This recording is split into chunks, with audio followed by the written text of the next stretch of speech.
wanted in my life. Right? Yeah. Or editing on iMovie. Right. Wait a minute, I know how to do this. Cool. Should we close the door? It's all right. There's Really? some light, you know. Okay. AC? Natural sound. I don't know. This is like a laid back All right. scenario. Should I take my pants off? It's not polished. It's not that laid back. Okay, all right. It's like country club, not nudist beach. Okay, you know? okay, all right. If Moose comes in, Yeah, cool. totally. Yeah. Okay. No, I think the thing that I'm always trying to get to is like, what is it like to be a working musician? Because everybody has to do different things. Right. We were talking about this earlier. There was an era where if you were just going to be a drummer, you were a drummer. Right. You know, you could go after a career and I'm going to play drums in the studio. Right. And that's way rarer now, partly because of technology and The music business. the music business. Right. Yeah, I mean, we're in a post-media ownership phase. People don't own their media anymore. Right. This is what I'm realizing. Right. So, because everyone's It's streams. like Succession. Have you watched Succession? No, I haven't. It's a battle. Oh, yeah. Well, yeah, so, part of it is like, how do people cope? Well, how do people adapt? You know? And you've got this really cool space here. Obviously, you've been curating this for a while. Mm-hmm. And kind of my main question is like, how did you get into... This is a long way away from just being a drummer. Right. Like, were you always interested in the recording aspect of it, or what did that for you? I think, well, part of it we touched on earlier, and at a certain point, I just wanted to write. I wanted to write songs and not necessarily be a drummer. Right. After going on tour and kind of realizing that was not the be all end all for my life. And the recording part happened because I wanted to get my song ideas down, playing guitar and singing, and then the full production thing just started to happen. But it was all 2 mics, and it sounded bad. And that was okay. Right. And then so I did that, and I was living in an apartment where I couldn't even play drums. Which I didn't love. So my next motivation was I wanted to be able to buy a house to have a space to have a garage to play drums. Mm-hmm. So I got that, and then I had a space to play drums, and I was still writing, and it became, okay, now I'm going to figure out how to record drums. And now I have 4 microphones. Now I have 4 mic pre's instead of 2. Right. It was very organic that way. Mm-hmm. And then it was working with friends who were other writers or other really good musicians, and it was like we made a really cool record in my old space once. My friend Kirk Wheeler and my friend Zach Ray, and they did it together, and they go-goed off certain parts of my room, and like, man, to this day this record holds up. And we even did double drums in one thing, like one tune, and it just happened very naturally, and then it became. And then I owned 8 mic pre's. And then, you know what I mean? It's a slippery slope. And then it was like, okay, well, now I know how to record with 8 mics on the drums. Right. And then blah, blah, blah. And then the microphone thing expand. Like, I have more microphones. And now, it'd be nice to have some compression on something. It was just this, and it was also this era where the home thing was exploding kind of at the same time as I was doing this, so it was very organic. Yeah. That way. Even vintage gear was not that pricey. I don't have a lot of vintage gear, but even like I don't know, kind of classic microphones like 421s were pretty cheap and things like that. Right. So I was always trying to buy good gear, save money for that instead of buying cheap gear, and the idea that like all of a sudden I know how to do this, it definitely was not all of a sudden. It was just like over 10 years, right? All of a sudden, right? Yeah, I can do this. Not many things are actually all of a sudden. Yeah, and then the idea of like, well, okay, I was working a lot playing on records and like things were growing that way. But then the business started to go like this, and that started happening less. And I kept thinking, well, I still love doing this. I need to create my own studio career. Mm-hmm. Well, that's interesting. Yeah. Like I love doing this. There's less calls, and I want to keep doing this. So mm-hmm. I'm still gonna be a studio musician. You know, just in your studio, in my own. And, you know, whether it's just try to create it. Well, it's disappointing to me in some ways to be like, I was sort of coming up on the tail end of the era of like impressive studios, right, acoustic spaces that are amazing, you know, and like the full complement of everything you'd ever need. Like there's something about that that you can't replicate at home, right? But that infrastructure requires so much money, and the communal aspect of it. Yeah, that's a bummer too. That's the biggest bummer to me. Yeah. Yeah. I mean, so you have people back here sometimes, though, but it still would be fewer people. Yeah, I had 2 people, one technically 2, but earlier today to work. Yeah, and sometimes that's a lot. 3 people in this room is like, oh wow, I have company. You know. Yeah. Right. And in fact, this thing today I did. It was a writer, and it was like an online session. But she was here in LA. I was like, hey, will you come over? Mm-hmm. So we can do this together, because if you have ideas and you want to make changes, you can just tell me right here. Right now. Yeah.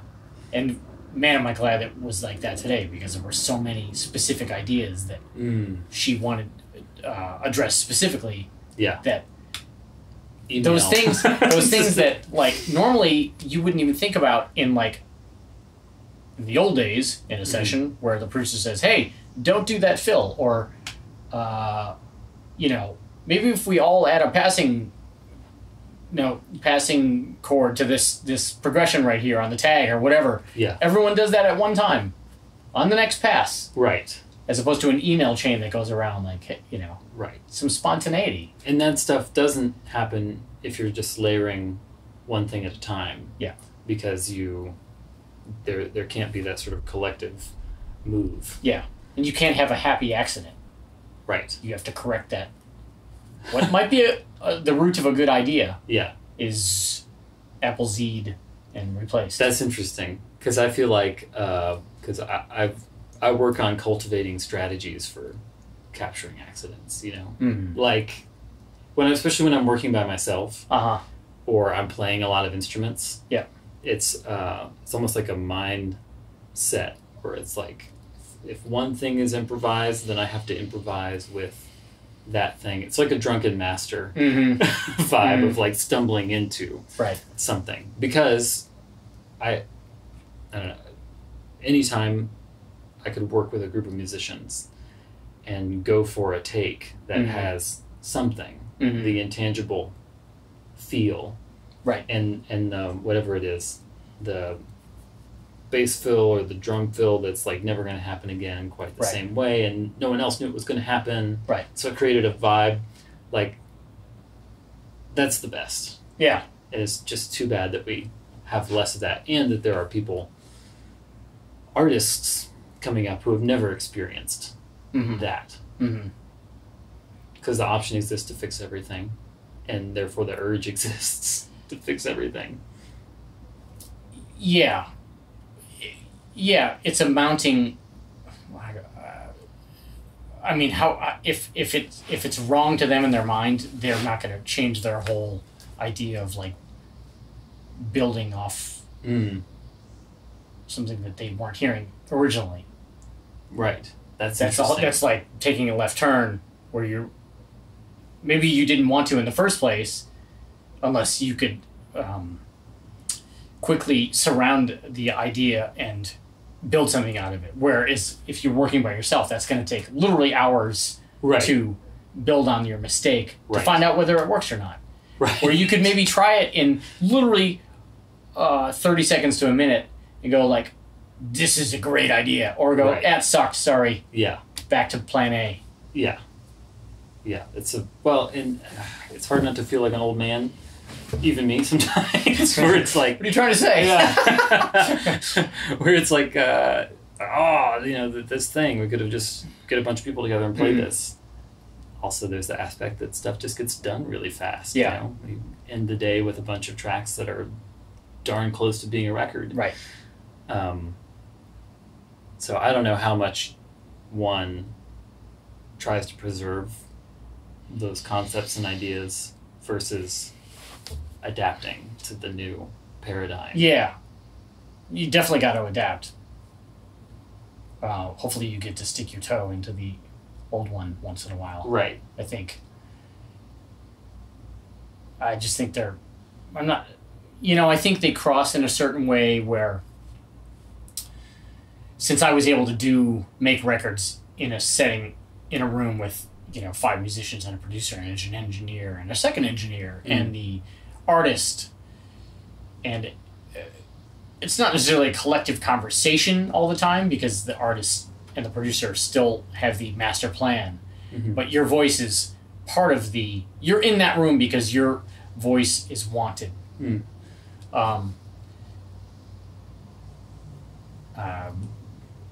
So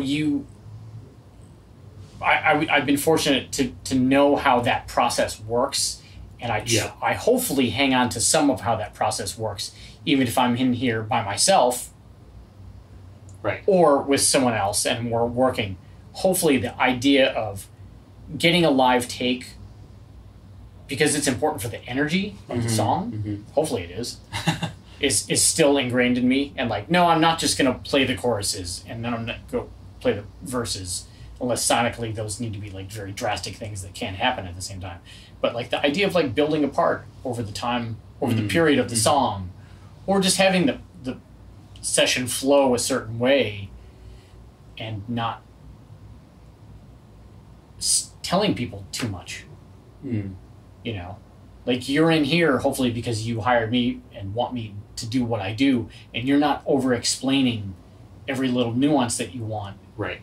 Hopefully you're here because you want my nuances, not right. I don't want to say misinformed or uneducated, but maybe possibly less informed. Right. That sounds arrogant, but well, that makes it. I hadn't thought about it this way, but people who are not used to working with live musicians, it's almost like they may not necessarily actually want live musicians on a track, but they think that's something that they want or need. Right. Or that they read about that somewhere. Right. That's an interesting concept. If they have very little experience and they've only programmed on a laptop, the idea of it is really awesome. But then they still want to treat you like you're the laptop. Yeah. Yeah. Yeah. And sometimes even sonically, especially with drums, it's like, hey, is this the right snare sound for the song? Well, it sounds good right now. But then later, when they get inside it, maybe on their own, they're like, hey, the hi-hat's bleeding into the snare. Like, we need a sample. This is bad. Right. It's like, no, this is the whole awesomeness of what happens. Right. When you have an instrument that's made up of 5 or 10 instruments. Right. Yeah. It's like they all ring together, and that's what makes it awesome. Yes. You can't separate it. Yeah. And it sounds different. Like those awesome drum sounds from those records that you've been sampling. That everybody loves. Yeah. Right. It's like you couldn't get the hi-hat out of the snare. You couldn't get the, sometimes the vocal. Exactly. Or the guitar. Yeah. Yeah. So, and there is a magic to that. Yeah. It's not just grumpy old man.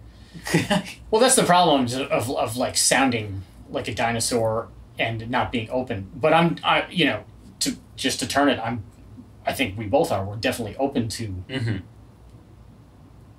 This is the way things are now, and that's cool.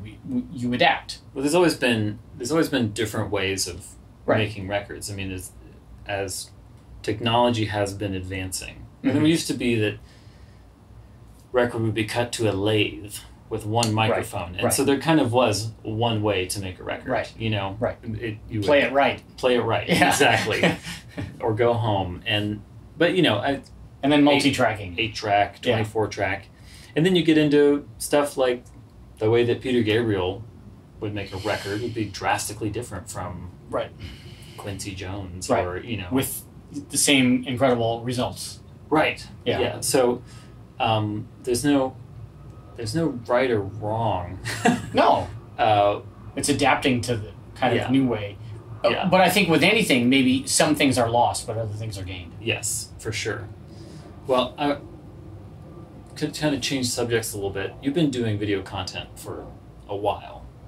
You've been putting out. I'm not sure how long. Yeah, I've forgotten. I've forgotten more than you'll ever learn. I was curious. There's kind of two things. Like, why did you start doing that in the first place, and then how did you make the decision to turn it into a more intentional thing with Patreon and trying to build an audience with the subscription? Right. I think the original catalyst for me was seeing YouTube and pulling up my name on there and seeing all sorts of content that was not controlled by me. So if someone wanted to find out who I was, they would put in Blair Sinta and somebody's iPhone recording from who knows where or what shows up first, and thinking like, and having conversations with thinking like, I need to take control of this, so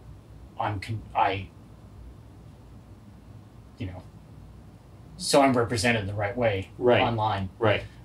So that, I think that was the original catalyst, and then having a few friends who I started seeing do well from cultivating their thing, and thinking like, okay, maybe that's a good avenue for me. Yeah. Trying to supplement, studio work, and maybe not trying to be on the road all the time, and building that. But the main thing was trying to control content. That's interesting. Yeah. How did you decide to make it recording based rather than drum based? Because there's like 200 million drummers that smoke me. As far as chops, and I was, obviously that's like, why would I do that? And I just feel like this is what I'm good at. Right. And I love the idea of like, my whole thing like with drums and sonics is I was always jealous of guitar players and having a pedal board and go, oh my God, like what you can turn that into like with a flip of a pedal. And I was always like, man, I want to strive for being able to do that, which I partly do acoustically, and part of it I do now with incorporating those kind of things. Right. But this is one way I can explore my sonic side, and kind of, there's nothing more exciting to me than listening to a record and going like, whoa, what just happened there? Like, how did they do that? Yeah. Like, I want to be part of records that do that. Yes. 100%. Yeah. Yeah. Yeah. So I think that's it. That's part of why I love being in a studio, because you can do that live kind of as a drummer, like a bit, but you can't really control it. Not like a guitar player or a keyboard player can just like go absolutely nuts and bring it down to like back to zero within like 3 pedal clicks or 1, depending on our drums setup. are like the most primitive instrument. Yeah. Yeah, exactly. Yeah. Yeah. Well, it's cool though, but I think it's really helpful for people too, because you recognized what your niche was. Like, what was the thing that you had to offer that not a lot of people were doing in a really quality way. Like you said, a lot of people can show you flamma-taps or whatever. Right. But or how to have blazing double bass action going on. But like, I particularly enjoy like when you get into like the sound of a particular song, like trying to decode the Phil Collins drum sound, or did you do Tomorrow Never Knows? Was that? Yeah. Yeah, that was my cool. version of it. Yeah. Yeah. That's informative. It's also cool because I think for a lot of musicians, at least of my age and your age, that starting to think about sound and the nuance of sound came out of doing studio stuff. Mm-hmm. Because you start to... I know there was an era where I did not listen to the sound that I was making. You know. Totally. Yeah. And it wasn't... I would say most of my drumming career, I didn't really listen to. You know, it's like, oh, I want a cool snare drum. I want a snare drum that does this. But that was it. Right. Yeah. Yeah. And then to have someone like an engineer coming and sort of, you know, looking at what you brought in and going, Yeah. You know, and saying, why don't we try this thing? Why don't you plug into this amp? Why don't you try this snare drum? Right. Let's put this piece of paper on there. Right. And this, you know, listen to how this mic is in the headphones, and you start to go, whoa. Yeah. You know, and I think the cool thing about what you're doing is it kind of introduces people to that idea. You know, there's more to what makes these recordings great than just the performance. The performance and writing are the deal. Right. But the sonics and the presentation are, you know, I don't know. I think they kind of become everything in the recording. Well, especially more these days. Yeah. Because the writing is different than it used to be. Right. And so much of it is about defining the song through the sound as opposed to the song. Interesting. Yeah. I think. Yeah. Hopefully not. But I think that's the case. Well, I mean, we could go on a whole thing about how songwriting has changed now that it's like based on 2-bar loops or something. Right. You know. Right. And that loop better be interesting. Right. If it's only going to be 2 bars. Right. Yeah. But you do people I think you do drummers and just musicians in general the service to sort of say, like, look at how you tune this, how you play it, how it speaks on the microphone, and, you know, kind of like introduce people to that. Well, idea. You know, the other thing is that drummers didn't used to have to be responsible for this. Right. You know, like, I'm sure there's certain kind of iconic drum sound records where the drummer just showed up and like set up his drums, and when he heard the record a few months later, it was like, whoa. You know what I mean? Right. I'm sure that happened a lot. Yeah. Whereas now, like, if you're in this environment, which is a lot of how records are made, like, it's my responsibility to hopefully make that happen. Right. You know? Because if it's, you know, and this is one of my main points with, like, talking about this stuff, if it doesn't happen here, you can make cool things happen in a mix, but if the elements are there, it's easier. Yeah. You know? Yeah. If it's, well, also the thing that I always try to defend the process of making a record is getting things right early on. Right. Getting the right people. Making decisions. Yeah, making decisions.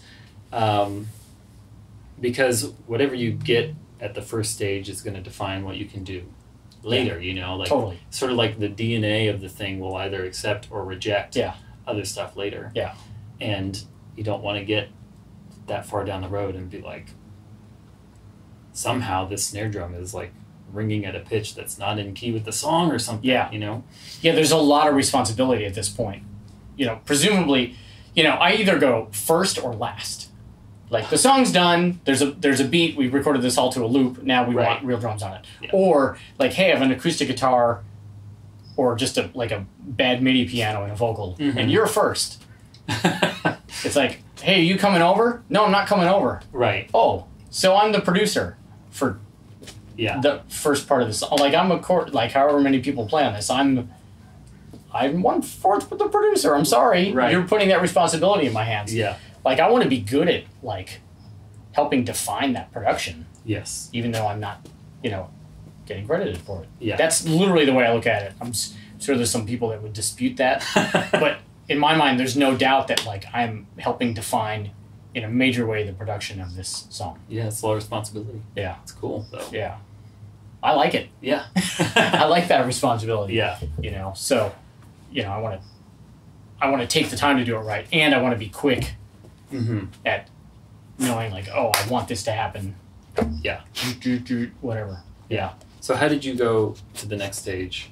That's going to sound really exciting. The dog sniffing the microphone.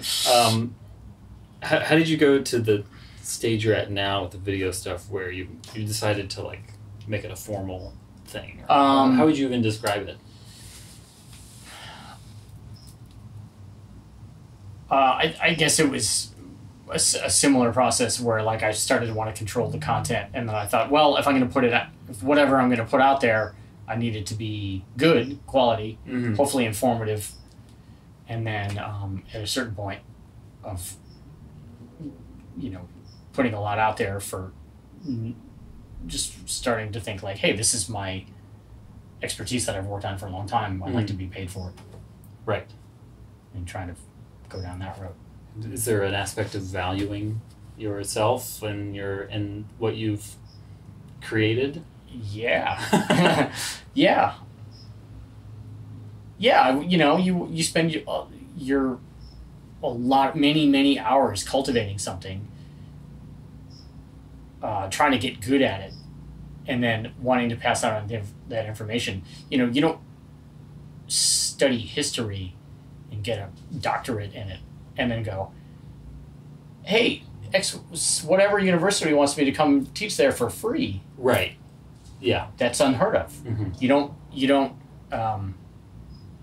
you know, I mean, it's pretty much, you can pick any business model in the world. You don't then go, all right, I spent years doing this. Here you go. Right. This is all for you. Yeah. Yeah. That's the way capitalism works, right? It's like, you know, the guy didn't invent the paperclip and go, hey, man, paperclips are free. Right, yeah. Like, no, here's a box of 100 and you pay me for it. Yeah, or like there wasn't also an expectation that there was just like a giant tap on the wall that would pour out paper clips, right. You know?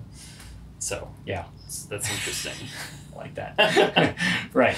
Oh, there's so many things that it applies to. I mean, it's funny with music. You still can't download a paperclip. Exactly. Yeah. You know, but it's the expectation with entertainment now that it's just like, yeah, you know, it just comes out of a pipe. Yeah. Somewhere. Well, you know, and I think it's intangible, which is I think the hardest thing that my son and my wife went the other night to Hollywood Bowl to see the John Williams concert they give every year. Oh, cool. And Steven Spielberg was speaking, and they showed a scene of Indiana Jones without music, and then they played the same scene and they had the orchestra play, you know, the cue. Cool. And it's incredibly valuable when you see that, but it's an intangible thing. And I think so many people just, it's easy to, you can't touch it. So, I mean, you can't force people to care or value it. Somehow it used to be more valued, but you can't force it. Yeah. We get into the weeds on this topic, but like the era of recorded music is small in the overall history of music. Yes. You know? Right. So I accept that, you know, there was a time when there was a lot of money in that, but it was a short period of time. It's not necessarily reflective. Relatively, really short. Right? Yeah. Yeah.